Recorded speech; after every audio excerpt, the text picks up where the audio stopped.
예, 사법개혁 법안 패스트트랙 지정에 우려를 표명했던 문무일 검찰총장 해외 순방 일정을 단축해 내일 조기 귀국할 예정입니다. 검찰총장의 공개 반대에 검경 갈등이 재점하는 분위기인데요. 예, 문 총장이 귀국 자리에서 어떤 입장을 밝힐지 주목됩니다. 네, 한편 문재인 대통령은 어제 진행된 사회 원로들과의 오찬 간담회에서 적폐 청산 작업에서는 타협이 없다는 소신을 밝혔습니다. 정치권의 해석이 분분한 상황입니다. 이 내용 포함한 전국 현안들 최창렬 용인대 통일대학원장, 김형준 명지대 교수와 함께 살펴보겠습니다. 네, 어서 오세요. 안녕하십니까? 어서 오십시오. 네. 패스트트랙 지정에 대한 국회 정상화 논의도 중요한데 지금 다른 사안들이 지금 계속해서 하나씩 터지고 있는데 문무일 검찰총장이 이번 패스트트랙 관련해서 입장을 밝혔습니다. 그런데 여당과 청와대에 기류하는 반대되는 강하게 불만을 표시하는 그런 입장을 피력해서 논란이 되고 있습니다. 일각에서는 사퇴 가능성까지 나오는데 문 총장의 의견 제시 방식과 그 내용은 어떻게 좀 보고 계십니까? 뭐 검찰 개혁에 관련된 거고 그동안 검찰이 너무 많은 권한을 가지고 있다 이제 이런 지적이 많이 있었죠. 수사 지휘권이라든지 뭐 영장 청구권, 기소권 등등 여러 가지 권한이 너무 많기 때문에 검찰의 권한을 좀 분산시켜야 된다. 경찰의 이제 자율권 이런 문제죠. 근데 지금 검찰이 걱정하는 건 1차 수사의 종결권을 경찰이 가지고 있으면 게다가 국정원의 정보 기능이 이제 해소됐기 때문에 지나치게 경찰이 정보 경찰화할 수 있다는 게 검찰의 지금 우려예요. 네. 그런 우려는 계속 제기돼 왔었죠. 근데 이제 문무일 검찰총장이 해외에서 그런 의견을 공식적으로 표명했단 말이죠. 이제 하나는 첫째는 입법권인데 입법권에 대해서 검찰총장이 공개적으로 얘기하는 게 맞느냐라는 지적이 하나 있을 수가 있는 거죠. 그리고 그동안 이제 여러 가지 그 논의 과정 속에서 검찰이 의견을 제시할 수 있는 기회가 충분히 있었다라는 지적도 있는 것 같고요. 그러나 검찰은 그동안 검찰의 의견이 잘 반영되지 않았다. 법무부와 이제 얘기가 있었던 거다. 이런 이제 입장이에요. 이제 검찰총장으로서는 검찰 구성원들의 그런 여러 가지 의견을 대변할 필요가 있었던 것 같긴 한데 역시 중요한 거는 검찰과 경찰의 조직 이기주의로 비칠 수가 있는 것이고 경찰은 이에 대해서 또 검찰이 우려하는 것만큼 그렇게 경찰이 권한을 많이 갖고 있지 않다는 또 입장이에요. 지금 국민들이 보기에는 두 권력기관, 두 사법기관들의 밥그릇 싸움으로 비칠 수가 있는 것이고 또 입법권이 고위권한인데 지나치게 이렇게 표명하는 게 맞지 않다는 지적도 내부적으로 있는 것 같아요. 검찰 내부에서도. 그래서 일단 이 사안은 여러 가지 문제가 겹쳐 있는 것이고 패스트트랙에 올라갔다 하더라도 충분히 또 이거는 조정해 나갈 수 있는 것이기 때문에 지나치게 검찰과 경찰의 이기주의를 비치면 안 되겠다는 생각이 듭니다. 예. 문 총장 입장 발표 하루 만에 검찰 내부 게시판이 요동쳤다고 하더라고요. 이러한 문 총장의 발언 교수님께서는 좀 어떻게 보셨습니까? 예상된 나름대로의 저항이라고 좀 보는데요. 두 가지 면에서 우리가 좀 지적을 좀 해야 될 것 같은데요. 하나는 그럼 그동안 정부와 검찰은 그동안 이 패스트트랙 지정 안건에 대해서 뭐를 조정했다는 건가? 그렇잖아요. 이렇게 중요한 것을 검찰총장이 공개적으로 반대할 정도의 상황까지 이를 동안 도대체 청와대와 정부는 뭘 했느냐라는 부분들이 나올 수가 있고요. 두 번째는 제가 조금 문 총장한테 그 좀 여쭤보고 싶은 거는 왜 그러면 패스트트랙 지정 전에는 이런 얘기를 안 했냐라는 겁니다. 그러니까 훨씬 이 지정 전에 얘기를 했었어야 되거든요. 그래야지 정치적으로 나름대로 정당 내에서도 조정할 수 있는 부분이 있었었는데 그렇지 못했던 부분들이 조금 아쉬운 부분들이 있어요. 해관부 장관과 법무부 장관이 좀 지켜보자 이렇게 좀 이야기를 의견 일치를 보지 않았습니까? 그렇습니다. 그 뒤로는 조용해졌거든요. 그렇습니다. 그런데 실은 이게 굉장히 극심하게 대립하고 있을 때는 침묵했거든요. 그러니까 이런 문제 봤을 때 일단은 상황을 좀 보자. 이게 아마 패스트트랙 지정이 안 될 수도 있다고 판단했었던 것 같아요. 그러니까 물리적 저항이 굉장히 심하기 때문에 그러다가 이제 패스트트랙 지정이 되니까 급기야 이제 이런 반대 표명을 했기 때문에 이렇게 우리가 평가를 본다고 한다면 여야 뭐 검찰 경찰 모두 다 자신들의 조직의 이익을 극대화시키기 위해서 활동할 수밖에 없다. 그래서 저는 뭐 단순하게 이게 뭐 조직 이기주의다라고 폄하하기는 어렵다고 봅니다. 그럼 정당 이기주의는 없나요? 여야 사당도 정당 이기주의에 의해서 서로가 거래도 하고 그런 거 아니겠습니까? 그러면서 봤을 때 이게 이제 우리가 민주주의라는 거는 다양한 의견이 이제 존재하고 다원 민주주의가 작동을 해야지만이 건강해진다는 부분들이 있는데 저는 이 부분은 조금 정부 특히 청와대가 지나치게 낚아는 쪽 시각에서 보는 것 같아요. 이런 비슷한 일이 실은 있었거든요. 2011년 6월 29일 날 당시 국회 법제사법위원회의 형사소송법이 재조정돼서 수사권 조정에 대한 부분들이 있다가 엄청난 나름대로 저항이 있었거든요. 결국 뭐 김준규 검찰총장이 사표를 제출했고 뭐 검사장급을 포함해서 많은 사람들이 사표를 냈습니다. 흥미로운 거는 그 당시에 대검 선임연구관이 현재의 문밀 검찰총장이 대검 선임연구관이었었는데 그때 28명이 당시에 이러한 그 수사권 조정이 잘못됐다는 부분 속에서 항의했을 때 포함이 됐었거든요. 이것은 그 오랫동안 이제 검경 수사권 조정 문제는 우리가 좀 잘 치러져야에도 불구하고 이렇게 정부하고 검찰하고 또 청와대하고가 이렇게 엇박자가 난다는 것은 국민들 입장에서 봤을 때 참 이해하기 어려운 부분이 있다라는 말씀 먼저 드립니다. 그 조국 수석은 이 패스트트랙 지정 과정에서 수시로 SNS 통해서 의견을 피력하지 않았습니까? 말씀하신 것처럼 청와대 민정수석실, 법무부, 또 검찰, 대검 이렇게 해서 여러 가지 의견 소통 기회는 많았을 것 같은데 검찰에서 이야기한 것처럼 정말 검찰을 패싱한 걸까요? 어떻습니까? 패싱이라기보다는요, 저는 불가피한 과정이라고 봐요. 검찰의 그 권한이라는 게 하루아침에 바뀌기가 어렵지 않겠어요? 검찰도 굉장히 비대한 조직인데, 물론 숫자로만 볼 때는 경찰이면 12만 정도, 병력 다 포함해서 그 정도 굉장히 큰 조직이도 경찰도. 그러나 지금 이 수사지휘권 문제나 직조수사권 문제 이런 게 쉽게 그렇게 조정되기 쉽지 않을 거예요. 그럼 뭐 경찰은 경찰대로 자신들의 권한이라는 게 있는 것이고, 그리고 또 경찰로서는 계속 검찰로부터 지휘를 받는다는 게 굉장히 불편할 수 있죠. 근데 검찰로 볼 땐 또 경찰에게 그런 1차 수사 종결권을 주면 인권이 오히려 침해될 수 있다는 게 또 검찰의 시각이거든요. 또 경찰은 이에 대해서 다른 얘기를 하고 있고 이렇기 때문에 앞서 말씀하신 것처럼 그런 긴 과정이 있었음에도 불구하고 이런 마찰은 불가피해요. 단지 이제 공개적으로 표명했던 그 방식 같은 거 이런 건 청와대가 또 여권이 문제 삼을 수가 있겠죠. 또 이 부분에 대해서도 또 여야 정당들이 또 입장이 달라요 또. 그러니까 이거는 특정 기관을 두둔하거나 특정 기관을 비난하는 일은 아닌 것 같아요. 이거는 검찰은 검찰들의 논리가 있는 것이고 경찰은 경찰의 논리가 있기 때문에 이제 다시 지정됐잖아요. 신속처리 안건으로 시간이 많이 있잖아요. 물론 그동안도 많은 논의가 있었고 경찰과 검찰 내부에 많은 목소리가 있었습니다만 여전히 그게 해소가 잘 안 된 거거든요. 해소가 안 된 것이 이렇게 나타난 하나의 현상이란 말이죠. 그러니까 이거 뭐 누굴 비난하기보다도 여러 가지 시민의 통제 입장 그리고 특정 기관에게 지나치게 권한이 비대하게 주어지는 거 이런 것들을 우리가 막는 게 이 전반적인 사안의 논의의 핵심이기 때문에 이건 좀 그런 관점에서 다시 한번 쭉 살필 필요가 있다고 생각합니다. 네, 문물 검찰총장이 이제 귀국해서 그럼 앞으로 또 어떤 행보를 볼까라는 것도 궁금합니다. 사퇴 가능성 나오는데 사퇴할 거라고 보시는지요? 뭐 지금 한 얼마 안 남지 이게 않았었습니까? 남았어요. 특히 이제 아까 얘기한 김준규 검찰총장도 40일 남겨놓고 실은 사퇴를 했기 때문에 저는 뭐 문 총장이 자신의 의지를 피력할 거라고 저는 봅니다. 그러니까 불가피할 거라고 봐요. 네.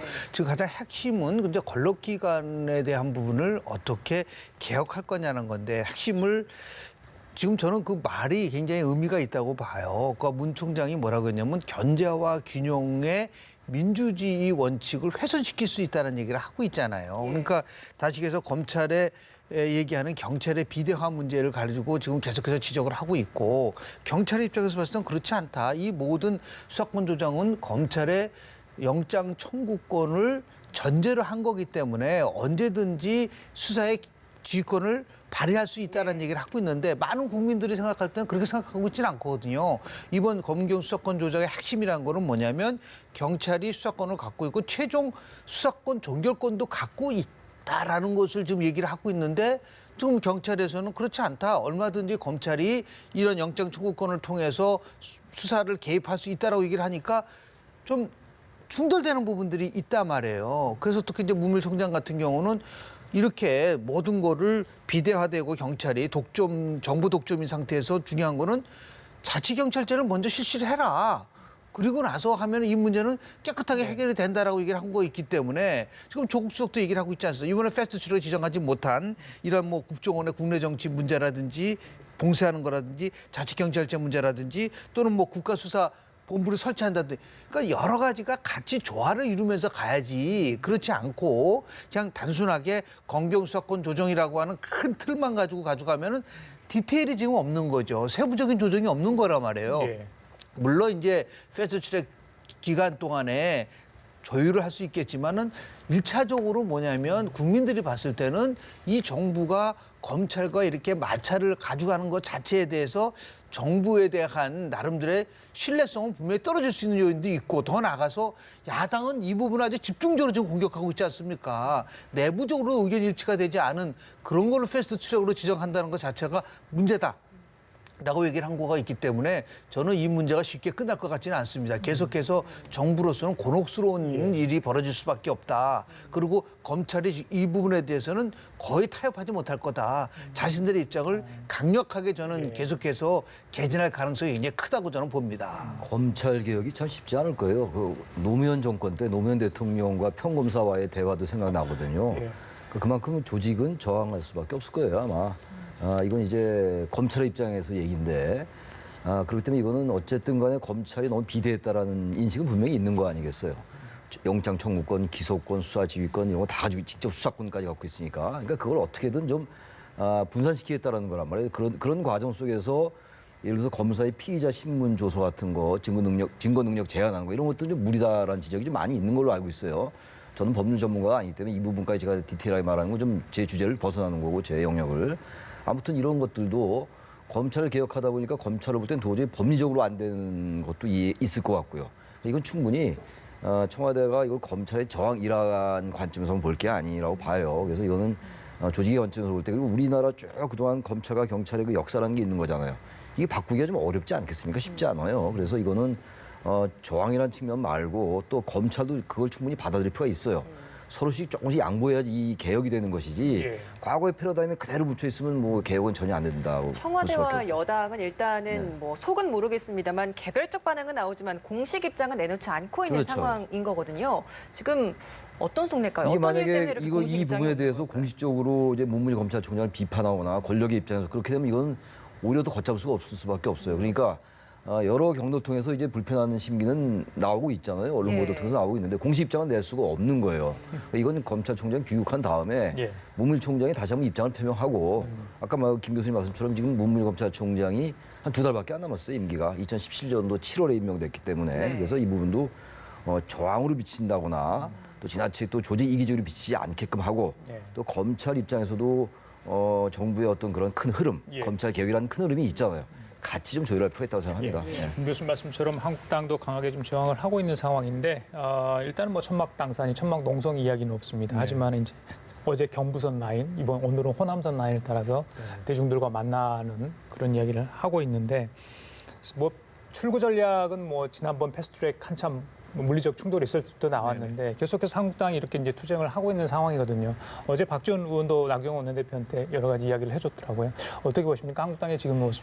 지금 뭐 이 상황 속에서 출구 전략을 쓴다는 거는 거의 불가능하죠. 우리 지금 국회법상에 의하면 2월 달, 4월 달, 6월 달까지는 2월에는 임시국회를 열게 돼 있습니다. 근데 5월에는 실은 임시국회라는 게 없어요. 그러니까 조정을 하는 경우는 물론 가능하겠지만 그러다 보니까 뭐 6월 임시국회 전까지는 강력한 투쟁을 전개할 수밖에 없지 않겠는가라고 좀 보고요.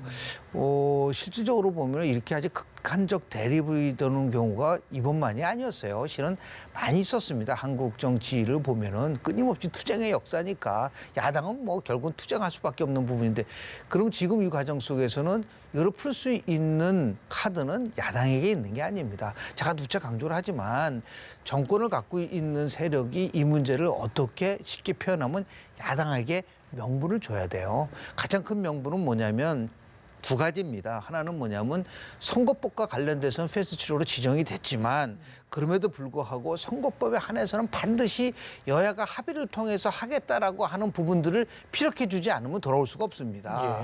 두 번째는 뭐냐면 아니 무슨 뭐 다 고발해놓고 나서 다시 돌아와라. 고발하는 거는 그냥 뭐 저는 절대로 그냥 강행하겠다.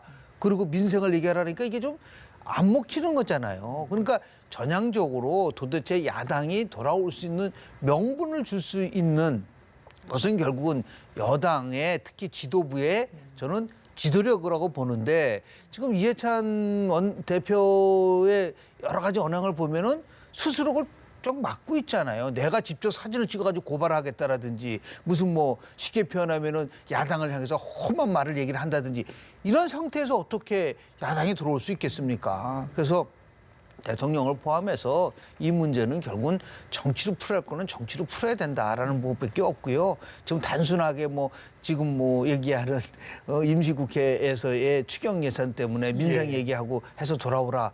그건 소리 없는 메아리일 수가 있기 때문에 정말 지금 절박하거든요. 이 부분에 대해서 전향적인 자세로 그래서 어저께 대통령도 언론분들과의 대화를 가진 거 아니겠습니까? 이것을 토대로 해서 좀 뭔가 국민들이 5월 하면 가정의 달이고 좀 뭔가 따뜻함과 더불어서 좀 밝아야 되는데 이 정치권은 오히려 혹한을 좀 걷고 있기 때문에 이런 면에서 보면 정치력이 더 필요하지 않나 생각을 합니다. 한국당에 명분을 줘야 된다 이렇게 말씀하시고 명분이 한 2개 정도 이야기를 하는데 저 교수님은 어떻게?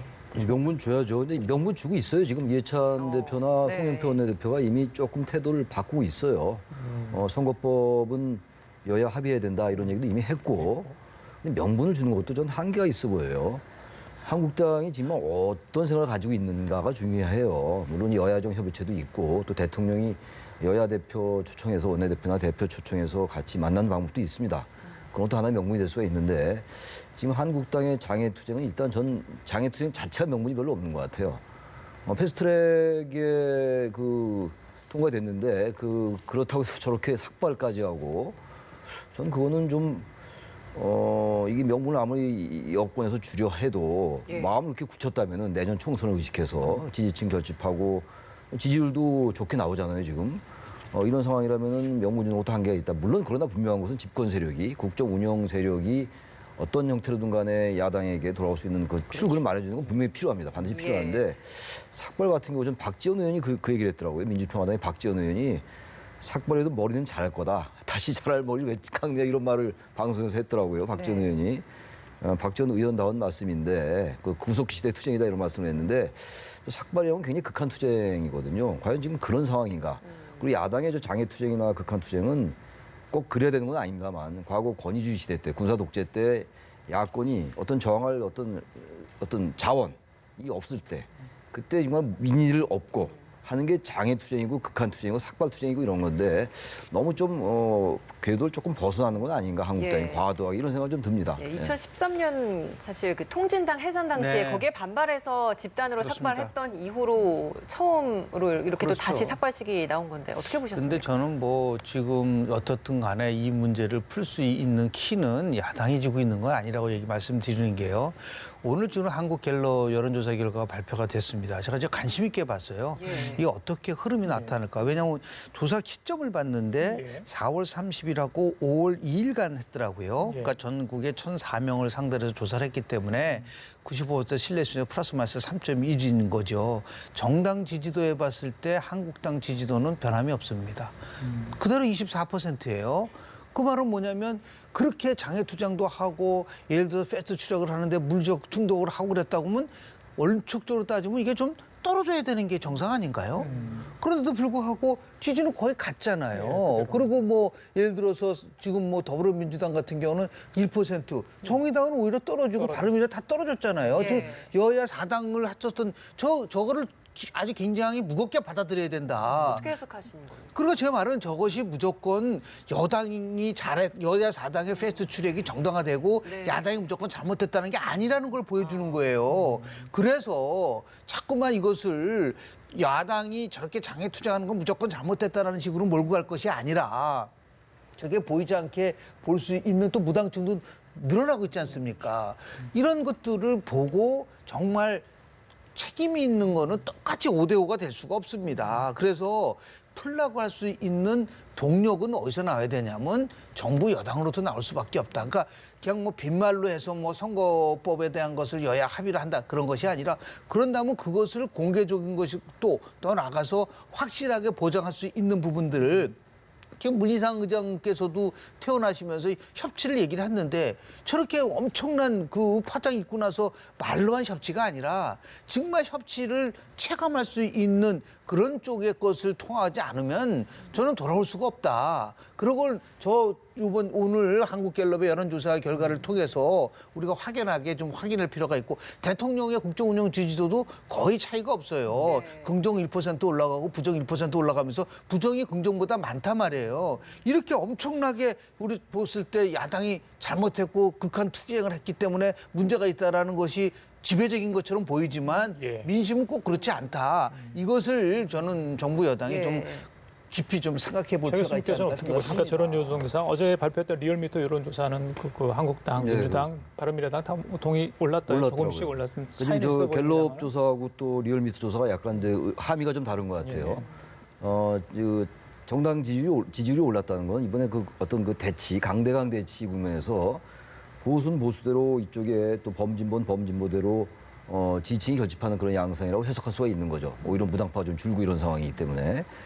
그래서 바로 이제 이 투쟁이나 이런 것들이 그렇게 쉽게 해소될 것 같지 않은 거예요.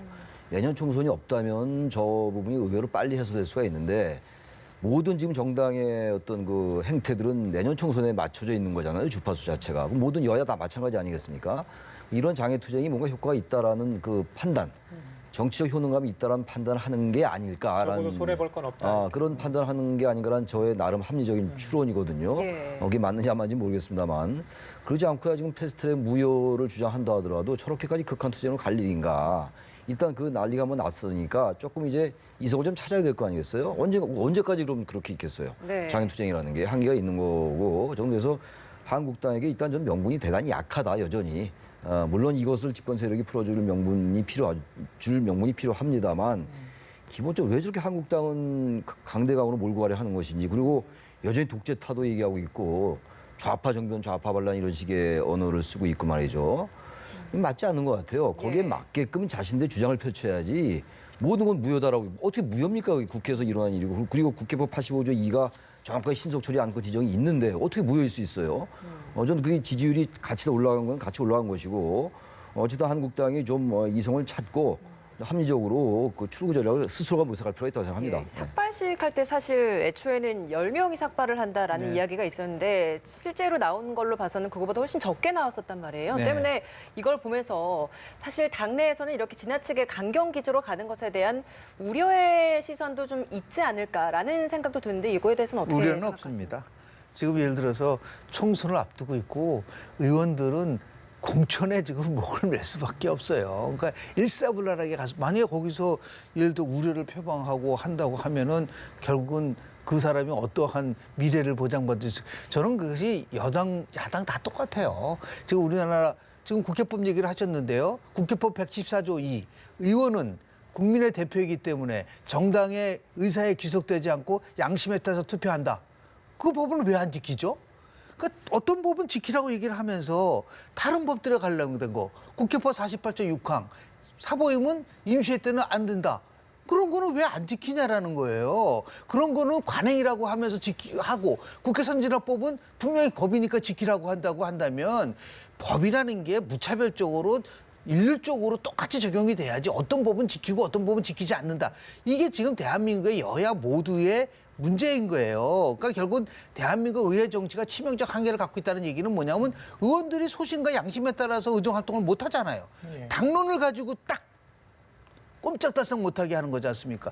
그 의원들 스스로가 난 참 바보처럼 살았군요라고 노래를 부를 수밖에 없어요.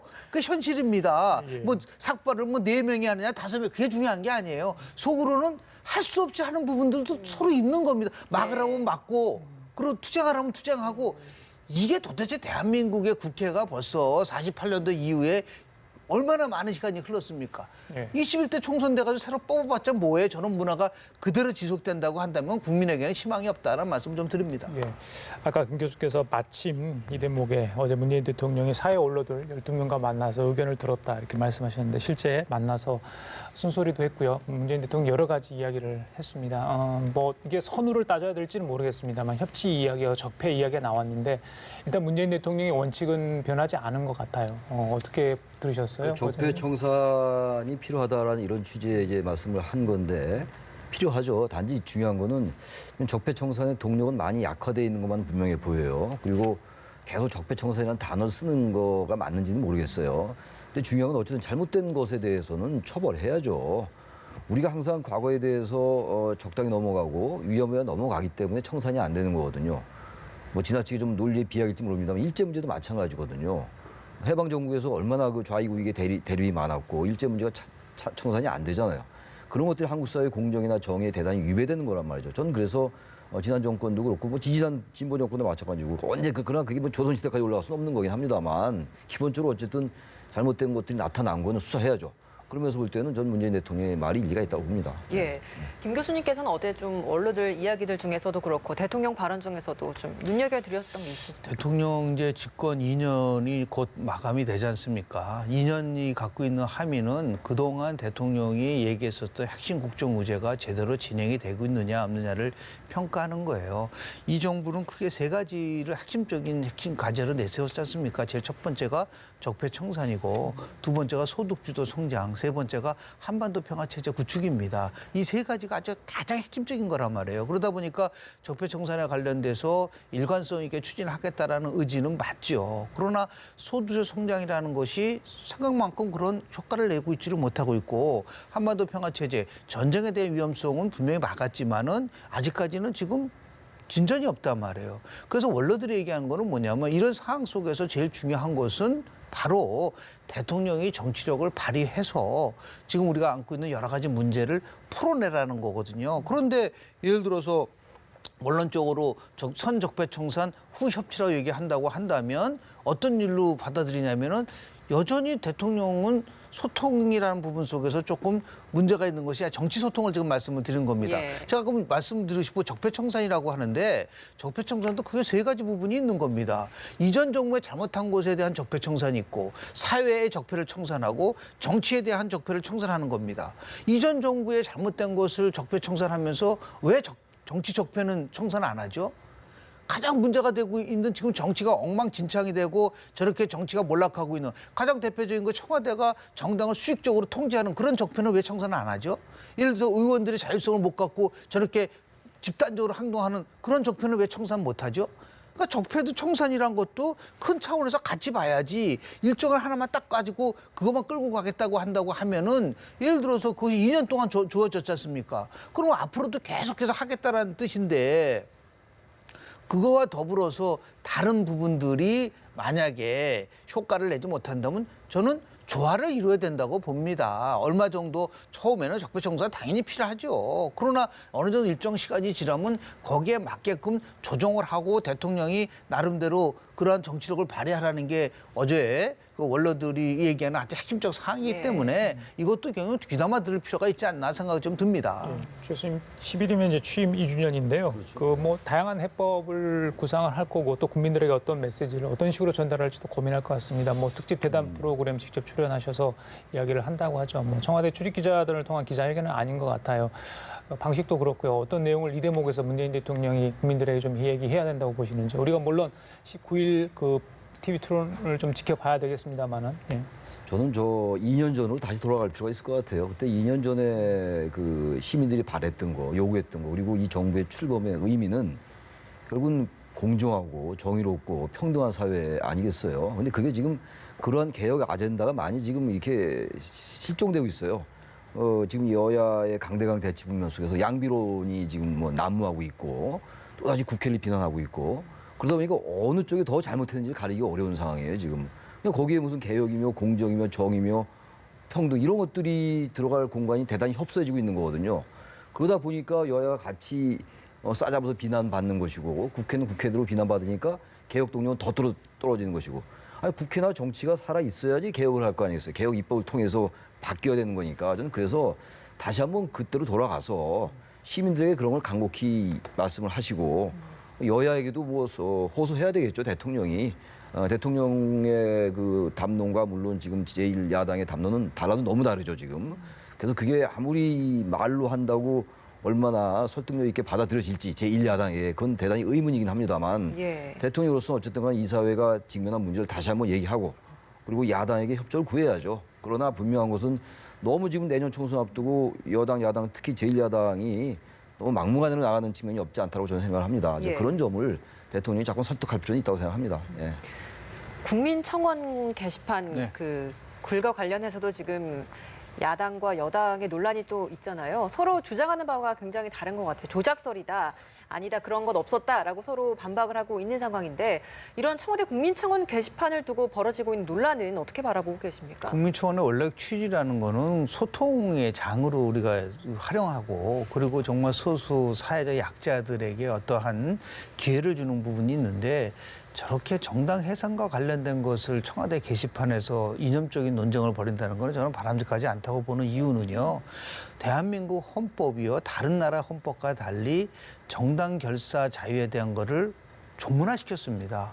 헌법 8조 2항을 보면은 정당은 법률에 정하고 그리고 국가가 보호한다고 돼 있어요. 물론 민주적 질서를 위반할 경우에는 통지단 해산처럼 헌법재판소에다 정부가 제소를 할 수 있는 부분들도 있지만 원칙은 뭐냐면 정당 설립에 대한 자유와 그리고 민주적인 정당에 대한 육성을 좀 보통으로 하고 있기 때문에 그것을 이제 바깥에서 이렇게 정당 해산과 관련된 것을 얘기하는 것을 가지고 또 문제는 뭐냐면 어느 쪽에 숫자가 맞느냐를 가지고 또 논쟁을 벌여요. 이거는 그렇게 숫자가 중요한 것 같지는 않아요. 둘 다 20만 명이 넘어갔기 때문에 뭐 거기에 대한 입장을 표명을 해야 되는데 이렇게 그 청와대 청원 게시판이 이념 논쟁의 장으로 바뀌는 것에 대해서는 저는 바람직하지 않다고 좀 보고요. 예. 더 중요한 것은 결국은 어떤 방식으로 소통을 할 것이냐에 대한 문제가 있지 않습니까? 저는 2년을 맞이하는 대통령께서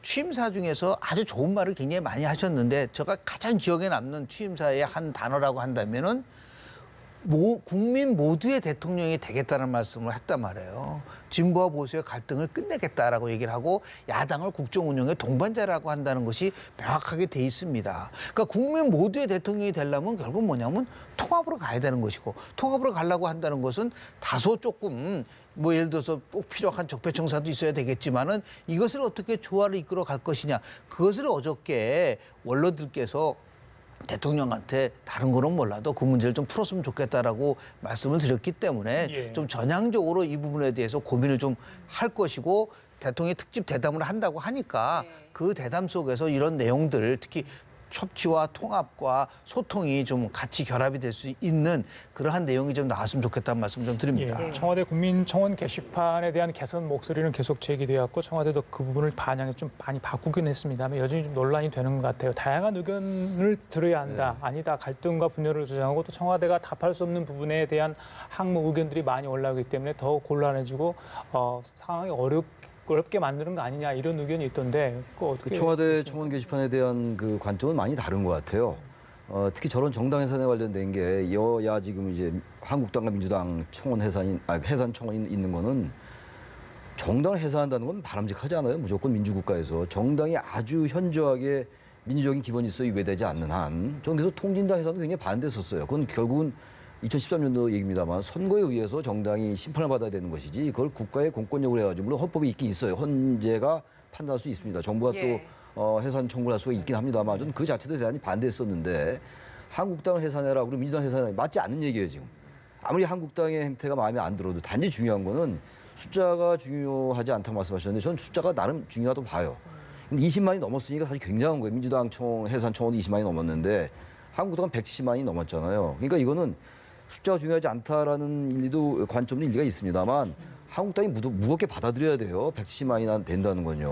그걸 그렇게 받아들여야 되는 것이지 이게 별로 숫자가 의미가 없다라고 얘기해버리면은 그럼 청원 게시판이 거기에 대한 존폐 여부는 따로 논쟁을 하더라도 그건 논쟁의 다른 영역이라 하더라도 그렇게 110만이 있고 20만이 있다면 숫자 차이가 있는데 그건 의미가 있다고 봐야죠. 그래서 한국당이 이 사항을 굉장히 엄정하게 받아들여야 되는 것이 무조건적인 여건이 잘못했다. 이렇게 하는 건 한계가 있다. 그건 스스로를 옥죄이는 거다라고 생각합니다. 기본적으로. 그래요. 알겠습니다. 지금까지 최창렬 용인대 통일대학원장, 김영준 명지대 교수 두 분과 함께 정치 관련 대담 나눠봤습니다. 오늘 말씀 잘 들었습니다. 고맙습니다. 고맙습니다.